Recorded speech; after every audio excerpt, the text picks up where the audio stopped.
our 8th lesson in our Bible geography, and we're going to be continuing our discussion about the route of the Exodus and then the subsequent journey of Israel into the desert and then to Mount Sinai and beyond. And so we've been looking at this, and last week we did say that there is a rock on the other side of the Gulf of Aqaba, which is in modern, where we said? Saudi Arabia. This is not the traditional area, but we're saying that this is the route that they took through Nuweiba Beach on the eastern side of Mount Sinai, of the Sinai Peninsula, and they came across the Gulf of Aqaba, and then they went down here to Elam, and they have found that, and I think I showed you pictures as well of Elam, where there's wells and palm trees right in the middle of the desert, right there in the Saudi Arabian side. It's quite amazing. And I don't believe they found anything that coincides on the Sinai Peninsula with this route of the Exodus. So in other words, on your map on page 66, that map 29, we're definitely saying that the purple route is the route that most coincides with this, except it wouldn't. You see how the purple line crosses at Ezion Geber and goes down into Midian. We're saying that that purple line should go through the Gulf of Aqaba at Nuweiba. There is the actual dot. You see that dot in Nuweiba? That was the spot where God opened up the Red Sea. And I found a few other verses where Ezion Geber is where the way of the Red Sea was. And Ezion Geber is even called this area of the Red Sea. So, and we'll look at those verses. I think we'll get to them. So it is very interesting. And again, we can't be for certain. There is still some question, obviously, but this is an immense rock, and it's on the other side of where they would have crossed. And it does say, we looked in the scripture, where God clave the rock, and we looked at that. That was the last verse we mentioned in Isaiah chapter 48, verse 21. God clave the rock. He split open the rock. That's what the Bible says. So here is this immense rock, big enough for someone to literally walk through, and then with smooth stones below it, as if water channels flowed down and smoothed out the rocks below it. So it's here's the person here in comparison to that rock. So, and here's the smooth stones below that rock, and then below that rock there's an altar, because right after God opened up the rock, that's when Moses and Aaron were there on top of the hill, and the people fought in the battle of Rephidim.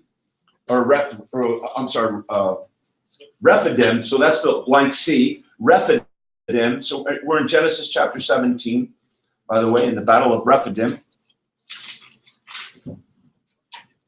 And there, below that is an altar, and it could well be the very altar Jehovah Nissi. Moses built that altar. That's Exodus 17 and verse 15. Exodus 17, verse 15. So right below that rock there's an altar here. Again, I don't know, I'm not an archaeologist. I don't even know if Saudi Arabia has allowed archaeologists to go in. Have they?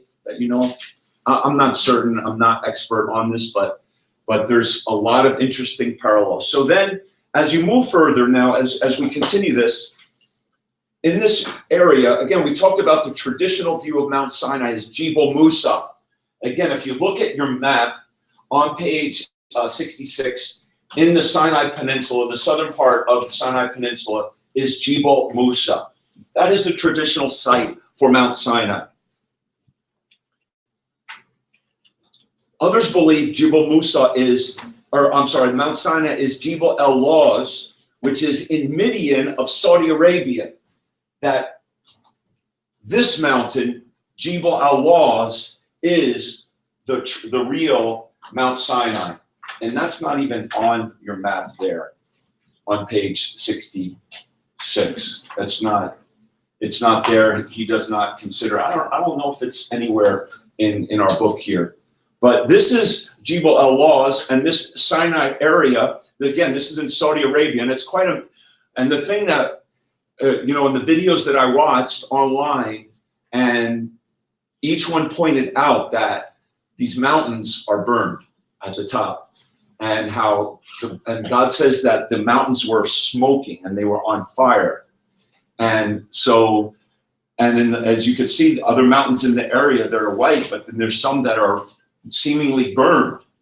So, and there are other mountains like this, they said, but still, this is in the same area, and it's interesting.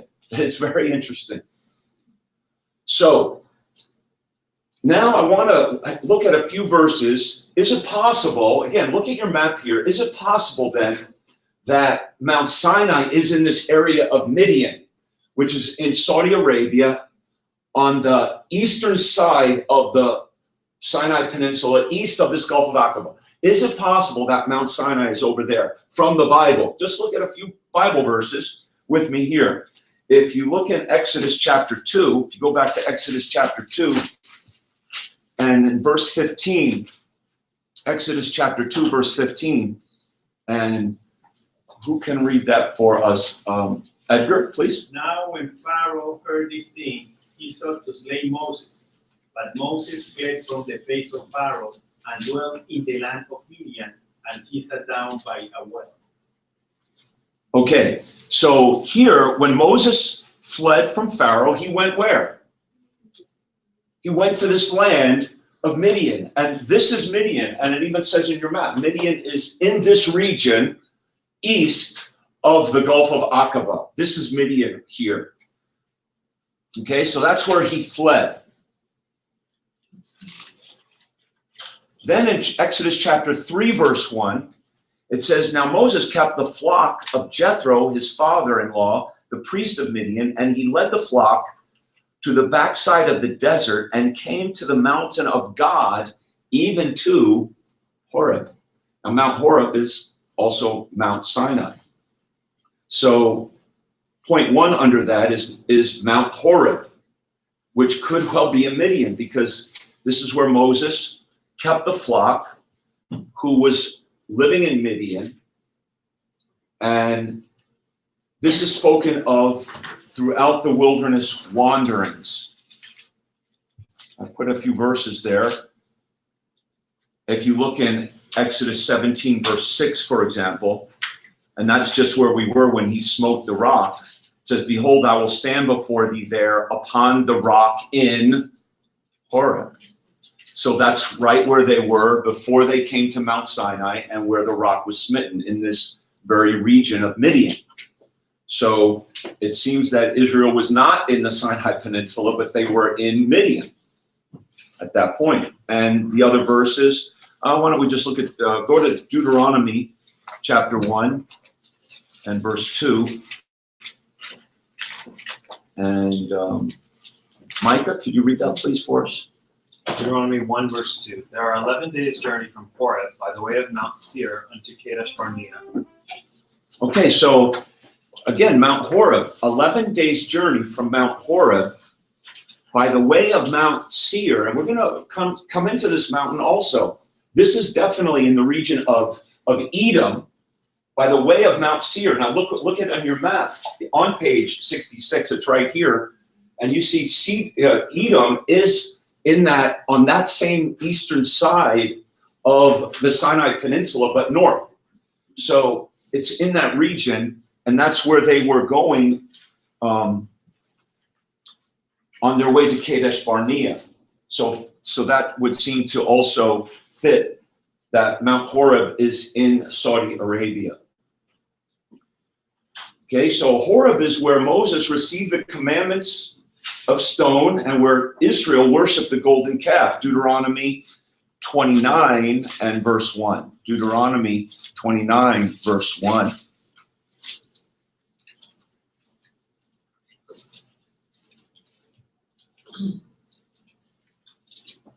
Okay, and Bailey, could you read that, please?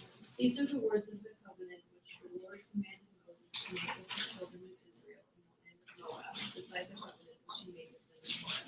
Okay, beside the covenant, again, beside the covenant that he made with them in Horeb. I'm just saying that Mount Horeb is Mount Sinai. That's what we're saying there. It's the same. And that this Mount Horeb is clearly said to be in Midian. So Horeb is where Moses received the commandments of stone. This is also where Israel worshipped the golden calf, Psalm 106 and verse 19. Psalm 106, verse 19.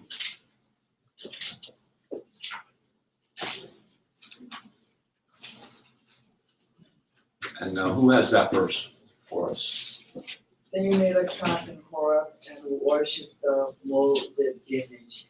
Okay, so they made a calf in Horeb. Remember, it was Moses came down from the mountain, and what were the people doing when he came down from that mountain? And some say that, you know, again, this is the Mount Sinai region. That could well be Mount Sinai itself. And in this rocky area, did I show you this last week? There's a hole in this cave. They call that Elijah's cave. And again, remember when Elijah ran from God, he went to the mountain of God, to Mount Sinai, to Mount Horeb. And that's a closer, I just cropped it and tried to get closer to it, but that's the cave of Moses. And then this is looking out. So I thought that was spectacular, that this is what Elijah could have been looking at. Remember, because it even says he went to the cave to see, and God was not in the fire, he wasn't in the earthquake, he wasn't in, but then God spoke to him. This is what Elijah could have been looking at when God spoke to him with that still small voice. It's a spectacular view. But this is kind of what, and he's pointing, this man is pointing down the mountain to where Moses was coming down and where Israel was doing their worship at the golden calf. So this could be what also Moses was looking at when he came down the mountain after meeting with God. So Jebel El Lawz is a most likely site for Mount Sinai, the highest mountain in Midian, 8,465 feet, higher than any mountain in the Sinai Peninsula. So if the Gulf of Aqaba was the route of the Exodus, this mountain would be in Arabia or Saudi Arabia. And Galatians 4, 24 and 25, Paul in talking, remember he's making that parallel with Mount Sinai is Hagar, and he says, which is in Arabia. Mount Sinai, which is in Arabia. Now again, I looked up a little bit on that, and people say, well, in the first century, Arabia could have meant something other than Saudi Arabia. But it's interesting. There it is, you know. It does say in the Bible, wherever Arabia is, that's where Mount Sinai is. Mount Sinai is in Arabia. I think that's not what it says. That's exactly what the text says. So here you go. So letter D, Mount Sinai is strangely darkened, perhaps by the fire and the smoke that God sent to it. And then below this region also, right below this mountain, there is, I'm on page 37, is an area which could well have been where Israel worshipped the golden calf, and there is an altar and rocks with images of cows embedded in the rock. So there's this altar here. Remember when Moses came down the mountain, and he did make an altar. And again, I don't know. This doesn't even, frankly, when I saw those, it didn't look real to me. It looked like somebody could have done that 3 months ago or 3 years, not thousands of years ago. But anyway, all I have to say, there is a fence around this region.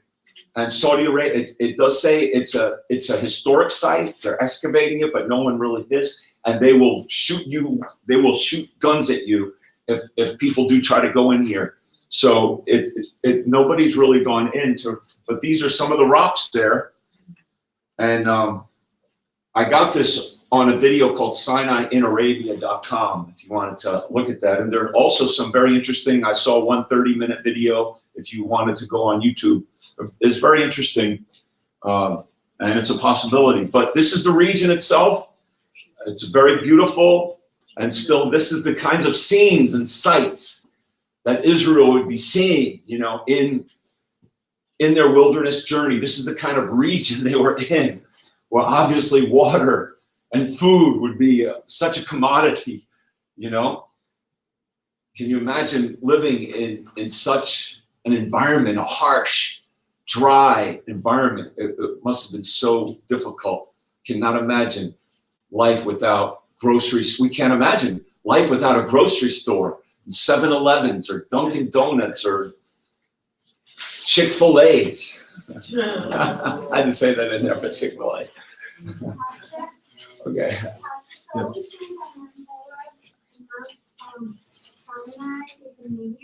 Yes. Yeah. Pastor, what's the 36C, page 36, battle against Amalek in? Rephidim, Rephidim. And that's Exodus 17 and verse 8. And Pastor, why are they shooting people again? Is it just the political? Yeah, they don't want people in there looking around. This is their site, and I don't know. They just don't want people snooping around and looking around and making videos and putting them online, You get the sense when you watch these videos that this has been hidden all this time. For some reason, it's being kind of like revealed. And one of the interesting things I think you mentioned last week was the people in the area are saying like, "Oh, come see the mountain where Moses lived," and blah blah blah. Like they all seem to believe that all the sites are where Moses and the Israelites were. Yeah.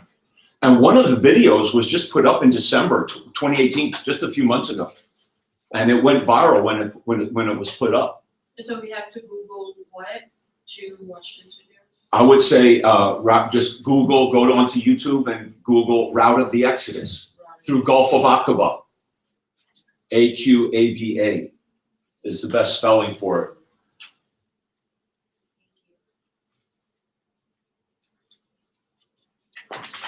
Okay, so that's there. So then, of course, when Israel comes down Mount Sinai, and then a number of things happen, and God gives the law to Moses, and he comes up and down the mountain a number of times, and then we come to the sojourn at Kadesh. So this became Kadesh Barnea. Kadesh Barnea. Now you need to know this, a very important city, and it's on page, now we're going to move up to page 70 in your book to map 30. This is going to be a main map now that we're going to look at. And this really became the gathering place of the tribes. This is where Moses sent out the spies from Kadesh Barnea. And it's essentially where, once they disobeyed God, didn't go into the land of promise, it's essentially where they live for the next 38 years in Kadesh Barnea.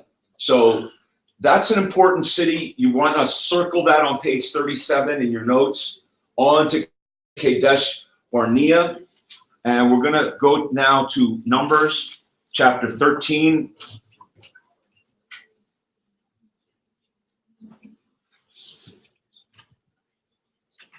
Okay, so there's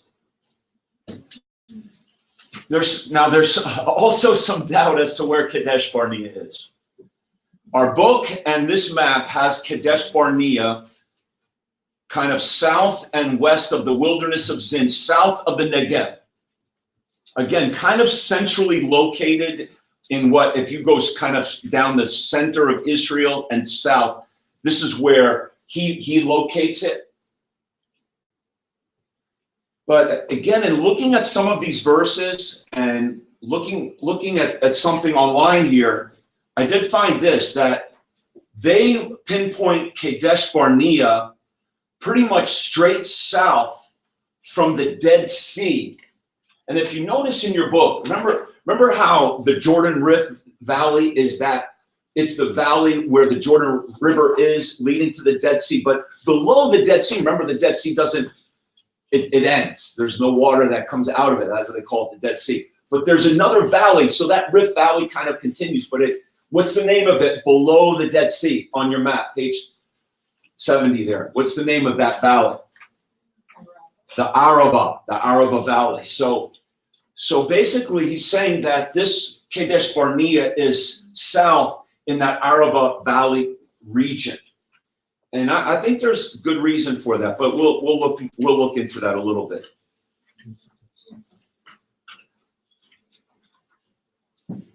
Okay, so there were a few roads that passed through this area. Either way, wherever Kadesh Barnea was, it was a well-known spot, and people traveled through it. So it was from here, letter A, that Moses sent out the 12 spies. He sent out the 12 spies. The people, of course, were fearful in unbelief and made plans to return to Egypt. Now, I'm going to give you some things here that aren't quite in the notes from this chapter, because there's a lot of interesting geographical detail and information that's not in our book so much that I found, but I thought it was important, although he does reference some of these things. But look for example in Numbers chapter 13 and verse number 17. Numbers chapter 13 and verse 17. As the spies left, and it does say actually in our book on page 70, but look at that verse. Who's got that verse? Number 13, Joni, 13, 17. And Moses sent them to spy out the land of Canaan, and said unto them, Get you up this way southward, and go up into the mountain. Okay, now, so if you just read that, and again, with our English, they're in Kadesh Barnea, wherever Kadesh Barnea is, okay, at this point, either way. And he says, get you up southward. So you think, what direction is he going? South. It seems like he's going south. But the word southward means, in the Hebrew, guess what the word is? I told you a couple of weeks ago, or Negev. It's the word Negev. So he's saying, go up into the Negev region, which is north. So this is where, knowing a little geography, you actually be going in the wrong direction.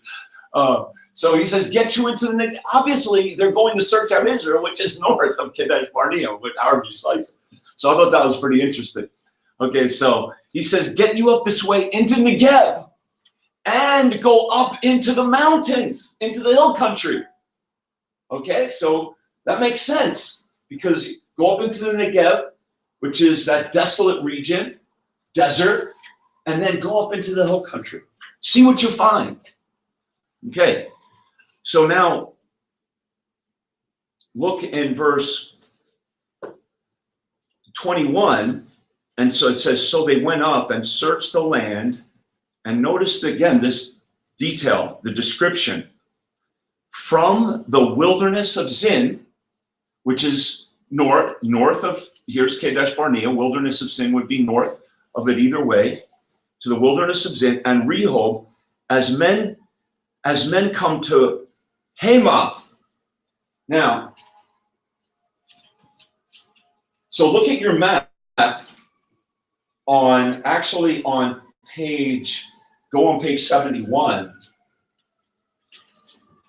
On page 71, this is the journey of the spies, where they were in Kadesh Barnea, and they went up through the south, which is the Negev. They went up into the hill country, and what's the top city there? If you can, it's Lebo Hamath. Now, other translations, and I did look at this, do call it that, but this Hamath is that. So they went all the way up. That's a long way. It was a 40-day journey they took for 40 days. And it was just two of them, no women, no children, just two guys, man. They were rugged hikers.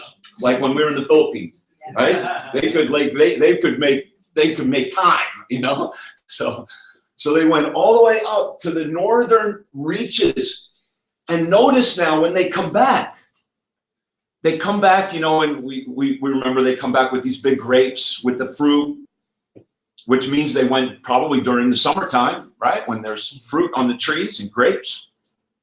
searching the land for 40 days. And notice the intelligence report they give now. This is intel. They sent out spies. And they probably had to be very secretive because in this whole region, there were enemy peoples. Hittites. They went through this mountain region. Jebusites.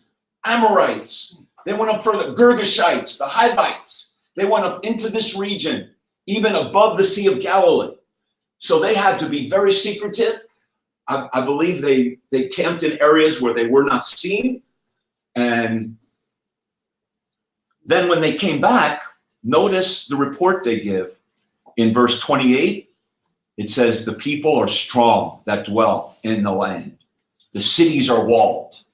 So that's the intelligence, very great. So they saw the cities. They saw the giants. We saw the children of Anak. These were the giants that were there. And then he tells you, watch this. What people groups did he find?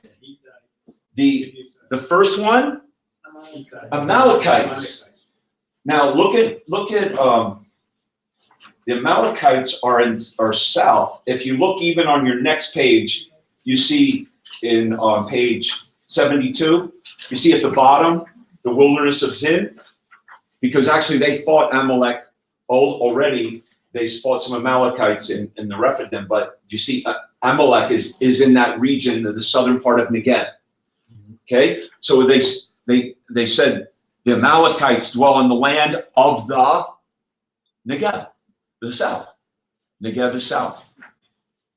So, and then he says, and the Hittites and the Jebusites and the Amorites, where do they live?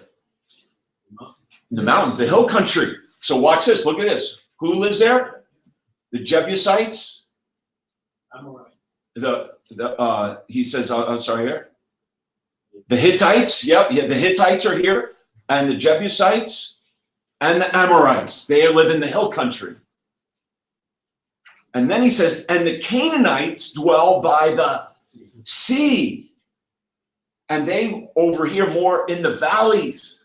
What's this well-known valley right up here under Mount Carmel? We talked about that. This is the valley of Jezreel. The Jezreel Valley. So the Canaanites lived in the valleys by the sea and by the coast of Jordan. I thought that was very interesting.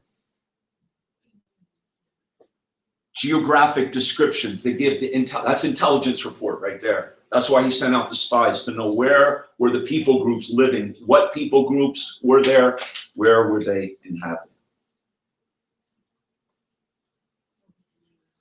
Okay, so but we know that, they gave that report. The people heard fearful things, that the people were giants and we were like grasshoppers, and you know the story. They wanted to stone Moses and Joshua, or they wanted to stone Joshua and Caleb and Moses. Pretty much, they wanted to get rid of them for the report, and the people did not go up to battle. But then Moses said, "Okay, you're wrong," and then the people got under conviction, and they said, "Oh, we'll go up." But Moses said, "No, don't do that now, because of your sin and your murmuring, your complaining." And so at the end of chapter 14, some of the people were now resisting and going up against God's will. And Moses told them in Numbers 14:42, "Go not up, for the Lord is not among you, that ye be not smitten before your enemies. For the Amalekites and the Canaanites are there before you, and you shall fall by the sword, because you are turned away from the Lord. The Lord will not be with you." But they presumed to go up. And then it says in verse 45, the Amalekites, remember, they were the people who lived in this Negev, the southern region. The Amalekites came down, and the Canaanites, which dwelt in that hill. So there were groups of these different people groups scattered about, came down and discomfited them even into Hormah. So there's a map on page, again on page 70, that gives you that map is how Israel went up from Kadesh Barnea and went up into Arad, and they were defeated by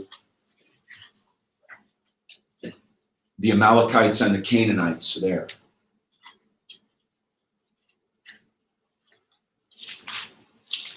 Okay, so then Israel is going to spend a lot of time in Kadesh Barnea. Then when they're ready to begin moving now into the land of promise, we go up to Miriam dies, letter D. Moses provides water for the complaining people. And so what we want to do is pick it up in this area of Numbers.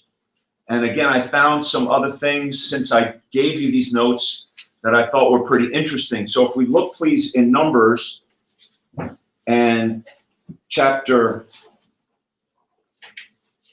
20.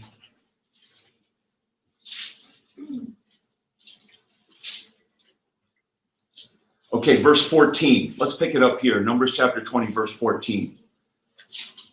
Where it says, and Moses sent messengers from Kadesh unto the king of Edom.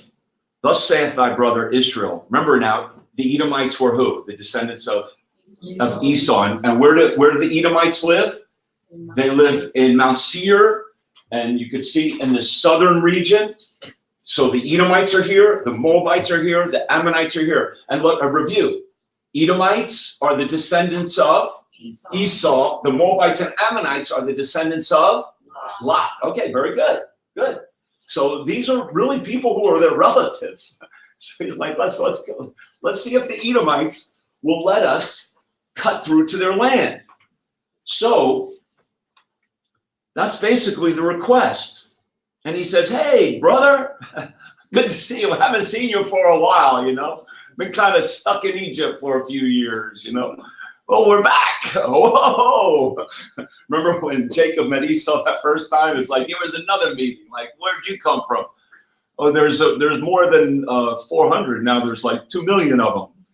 You know? And so they asked to pass through. Verse 17, let us pass, I pray thee, through thy country. We won't pass through the fields or the vineyards. We just want to go by there we go, verse 17. What road do they want to take? The King's Highway. Remember the King's Highway? They wanted to go up the King's Highway, which was here. The King's Highway, here's the King's Highway here, which kind of goes right through Edom. And basically they say, no, you're not going to do that. So they had to go around it. Now, this is the interesting question now. How did this work? Okay, so they didn't go the way of the King's Highway. There was another route that was north of the King's Highway. This way of the wilderness. This way of the wilderness. But in order to get to this way of the wilderness, and this is what's really interesting, it seems they had to go all the way down. Let's see if I can find it. No, I got to go back here. They had to go down. Okay, so here's what we're saying. Here's the Sinai Peninsula. In our book, Kadesh Barnea is over here, but here we're saying Kadesh Barnea could well be here. And they tried to go through basically this way and go up. But they said no, so they had to go around. And so Esion Geber is referenced. They had to go all the way down to Esion Geber, which is the Red Sea. So let me find these verses. I have them written down here somewhere. Okay, Numbers 33, 35. Which is really just a point-by-point description of where they were. So I guess I know this is kind of serious Bible study here, this Bible geography, but the Lord must want us to know something about it because we're just, I think, skimming the surface when you look at a chapter like Numbers chapter 33 even, where it tells you every point and stop along the way that they made. So in verse number 35, 33, 35. It says they departed from Hebron and encamped at Esion Geber, which is way down here. And then they departed from, they removed from Ezion Geber and pitched in the wilderness of Zin, which is Kadesh, and removed Kadesh and went to Mount Hor, and then Aaron died. So that's right in this same time when they were in Edom, and because Aaron is going to die right after this incident. So now go to Deuteronomy chapter 2. Go to Deuteronomy chapter 2. And this also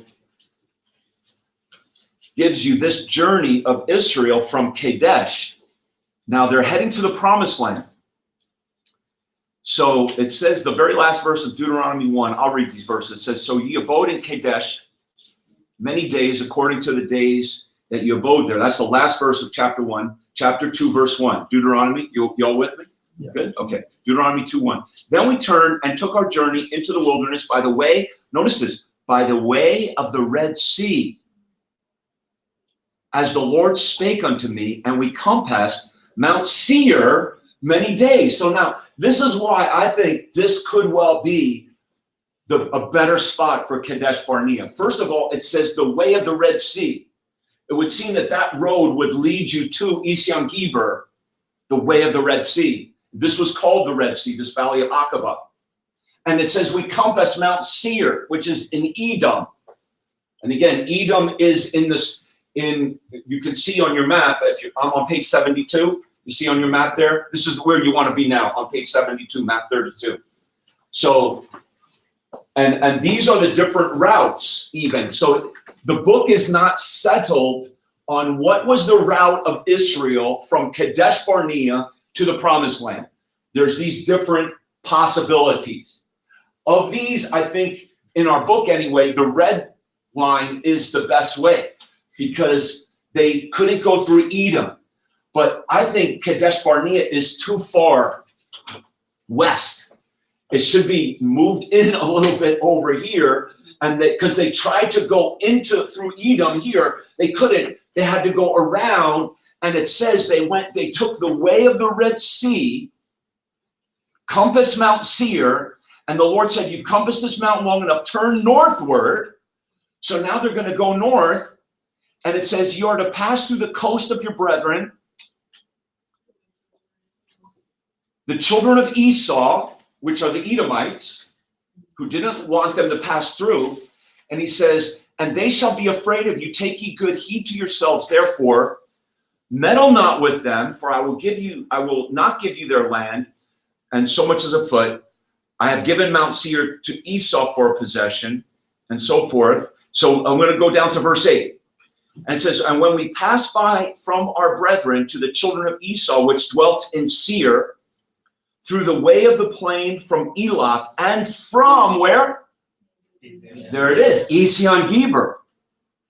We turned and passed by the way of the wilderness of Moab. See, so that's a different road, more eastern. So they couldn't take the King's Highway because that went right through Edom. They had to go down to Ezion Geber, cut east, and go further east of the Edomites.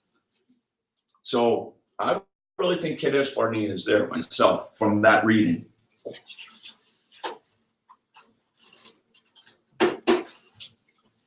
So that's how they got past Edom. And what's kind of interesting too is the Deuteronomy passage doesn't say they had any conflict with the Edomites. It doesn't say in Deuteronomy that the Edomites told them you couldn't pass this way.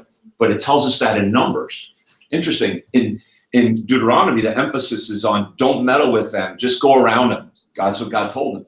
So that must have been after they had the conflict with them. God said, don't meddle with them, just go around them. I've given that's their land. I'm not giving you that land. Don't worry about it. So they go around. That's how they go around there. Okay, so I do think that our map has it right now, though. They're going from Ezion Geber, the red line, up past Edom. And then if you go back to Numbers, chapter 21,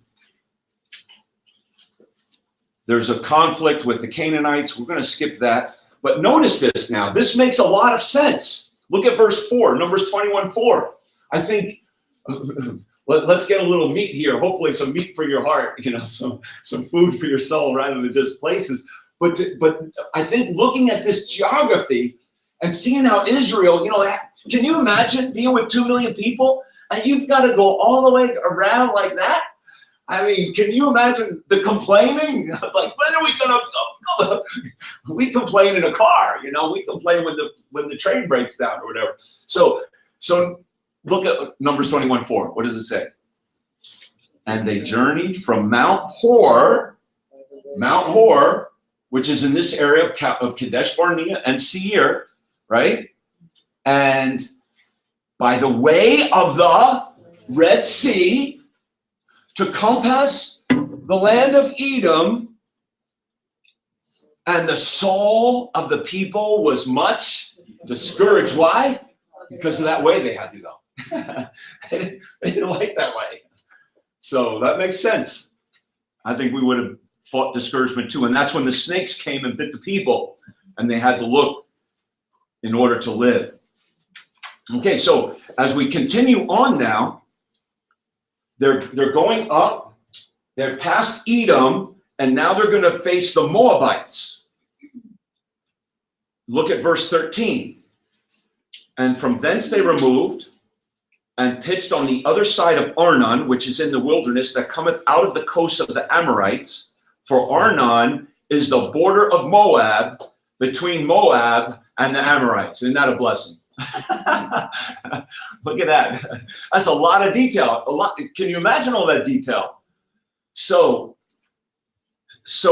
look at your book. Let me see if I could look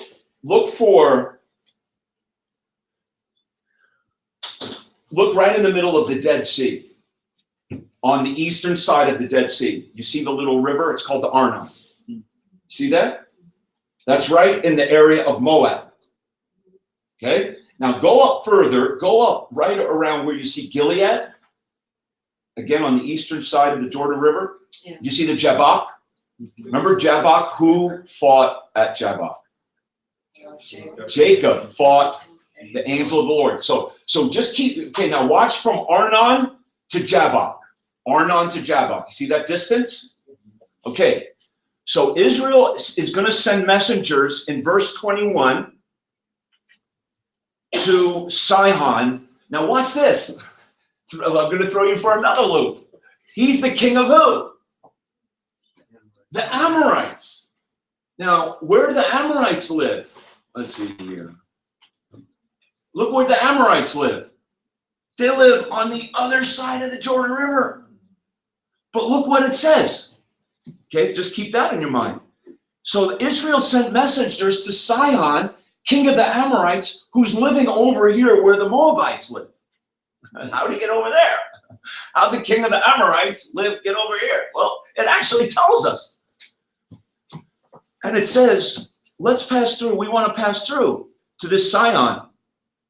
He said, we won't drink your waters of the well. We're just going to go by we're back on the King's Highway. We want to take this King's Highway, the one that Edom didn't let him take, right? But Sihon, he wouldn't let him either. And not only did he say, no, you can't pass through, he got his army together and he goes to attack them. But Israel, verse 24, self-defense war now. This is self-defense. Smote him with the edge of the sword, possessed his land. Watch this. From where? From the Arnon up to the Jabbok. Now you know where they are. That whole region, he smote. Now, but keep reading. It's pretty interesting. He says, even unto the children of Ammon. Now, do you see, again, the Ammonites are above the Moabites. But notice what he says. For the border of the children of Ammon was strong. In other words, they couldn't go through Ammonites. They had a border. But he got it. He defeated this region, king of Sihon. Now, how did Sihon get there? And then it says, Israel took those cities, dwelt in the cities of the Amorites, in Heshbon, and in all the villages thereof. For Heshbon was the city of Sihon, the king of the Amorites, who had fought against the former king of Moab and taken all the land out of his hand. So that's how the king of the Amorites came over here, took the land of the Moabites from the Arnon to the Jabbok, and he wouldn't even let Israel pass through, and then God took it from him. There you go. It's a tough journey. So, letter A, let's try to finish this off. Israel defeats Sihon. Did you get the 12 spies, right? Letter A? Yes. Okay, then number 7. Israel defeats Sihon, king of Heshbon, and we just looked at that from Arnon to Jabbok. 2 important battles in Jabbok. Then Jacob's battle with the Lord and Israel's battle with Sihon. And then letter B, he defeats Og, the king of Bashan. And if you look here in your map, so watch this. Watch this. Okay, this will be the last thing. See if we can do this. Look where Bashan is on your map on page 72. Find Bashan. Now just think of where Israel is. You've got to follow that red dotted line all the way up and then go even above there. You see Bashan way in the north. So it's like, what is Israel fighting up there for? Well, look.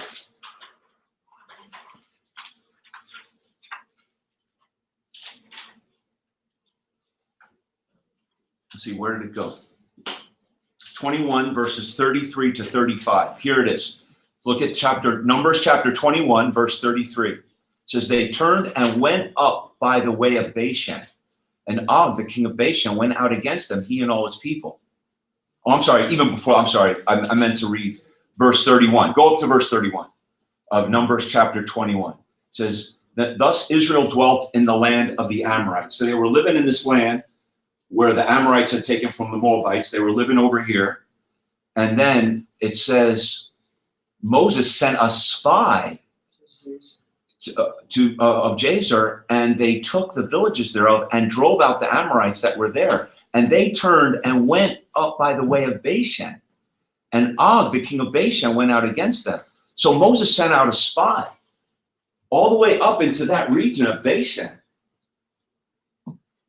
And then the Lord said to Moses, fear him not, I have delivered him into your hand and all his people and his land, and thou shalt do to him as you did to Sihon, king of the Amorites. And they smote him and his sons and all his people until there was left none, and they possessed his land. So basically now, Israel is possessing quite a bit of land here, you know, on the eastern side. And remember, when they cross over, some of the tribes are going to want to say, hey, they wanted to live on that side. So that's how they got that region. And Manasseh and Ephraim, the 2.5 tribes, did settle in that region when they went into that land. Okay, so that's that. And then Moses gives his address. Let me give you these blanks, so you know them already. But this is from our book on page 73. Who goes in these blanks? Letter A is who? The descendants of Esau? Edomites. The descendants of Lot? The Moabites, and then Ammon also, and then the Midianites. So these were the people groups that were the Trans-Jordan neighbors.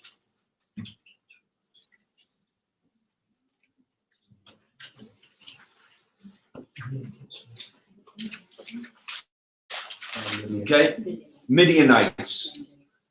I'm trying to see. They're not on this map, and actually they're not in that section. I forget why I put them in there. Hopefully I had a good reason for that. But okay. So, any questions? So next week we're going to begin in chapter 8, and we're going to look at how then Joshua is going to bring the people into the land of promise, and great travels, great victories, great Bible geography.